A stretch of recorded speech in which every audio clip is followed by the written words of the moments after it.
The soul, it comes out of the human body in 6 stages.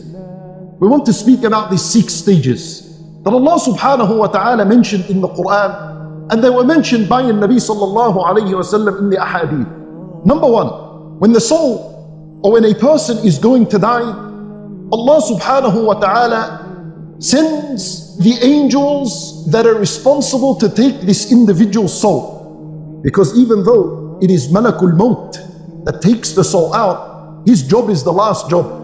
And this Malakul Maut has an army of angels that work for him.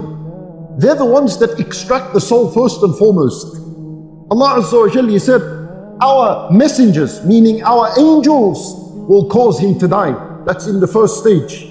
So in the first stage, Allah sends these angels to this person. In the first stage, it is the day of your death. Allahu A'lam, in which hour of the day or hour of the night it would be. But there is a day of death that is written for each and every single one of us. On that day, exactly as soon as this day enters, the angels are prepared and they're ready and they're coming down. The second stage, these angels have arrived. They're at the body now. The second stage is the collection of the soul from the body. So the angels begin by extracting the soul from the tip of the toes.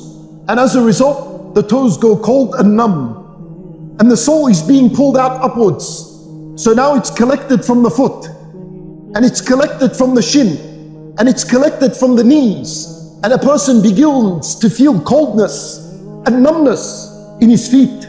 And it rises until it reaches the hips, until it reaches his abdominal area. It comes out from the tips of his fingers until it reaches his arm, his hand. It goes all the way. This is the angel's job. They begin to extract and prepare this soul to come out. And a person senses that something is happening and something is going wrong with his body. That's when all these machines, if he's in the hospital, begin to give abnormal readings.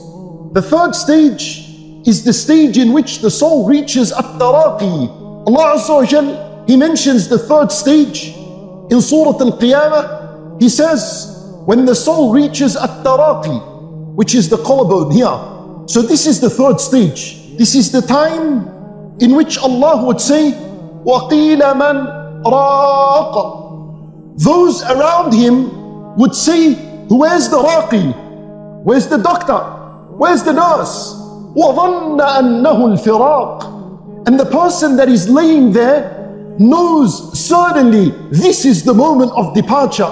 The fourth stage, Allah subhanahu wa ta'ala, He says in Surah Al-Waqi'ah, now the soul has moved from at-taraqi, from the collarbone, and it has pushed up towards al-hulqum, which is the throat. At that moment, Allah says, those around him are looking. There's nothing else they could do other than look at him. Allah Azza wa Jal, He says, and we are closer to him than you, however you cannot see it. What does this mean? It means that the angels of Allah are closer to him than you, and you cannot see them.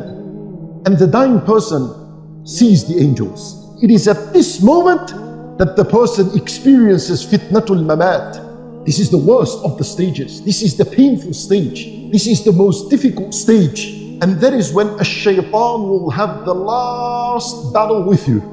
He will use all his energy he has and all his skill to cause you to doubt Allah and His Messenger and Islam. The fifth stage, and this is now the extraction of the soul. And this is the job of Malakul Maut, the big boss.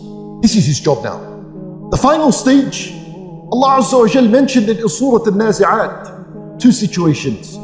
Malakul Maut ripping out the soul from this body. When nashitati nashta is an-nasht. An-nasht is to undo a shoelace effortlessly.